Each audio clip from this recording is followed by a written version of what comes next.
This week's word of the week is sponge. Yes, it's surf lingo, even if the sponge itself is not technically a surfboard. Welcome to the Wipeout Weekly, the daily podcast for beginners, wannabe surfers, and seasoned wipeout enthusiasts. No hype, no filler, just the highs, lows, and honest truth about learning to surf and finding your place in surf culture. I'm your host, Suze Wilson. Let's go out. When you hear sponge, you may be thinking Wavestorm, Catch Surf, that new Costco board. But before sponge meant a foamy, the name was reserved for a boogie board. Let's start at the very beginning, though. Before there were surfboards, there were paipo boards. That's P-A-I-P-O. We covered paipos in one of our previous pods when I didn't know how to pronounce it. Ancient Hawaiians used these small wooden boards, 2 to 4 feet, to ride waves lying down or kneeling. They were made of wood, had no fins, and were usually reserved for commoners and kids because the royals were riding the fancy olo boards. Belly riding was all the rage. Fast forward to 1971, meet Tom Morey, jazz musician, engineer, and inventor.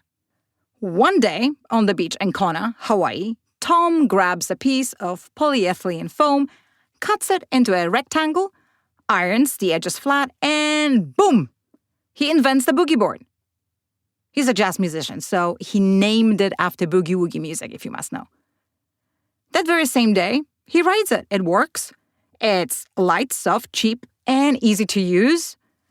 Welcome to the boogie board revolution. By the late 70s and early 80s, the boogie board was everywhere. Tom licensed the design, and suddenly, literally, everyone was on a boogie. It became the getaway to surfing because it was easy to carry, didn't need any wax, there were no fins, just all the fun. Side note, Tom Morey eventually sold the rights to the name and never made much money off it. That's a shame.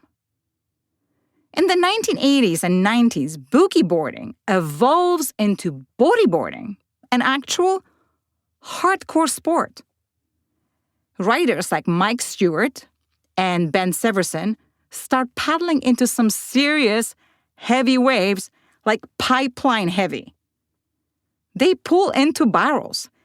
They invent new moves like rollos, spinners, and airs.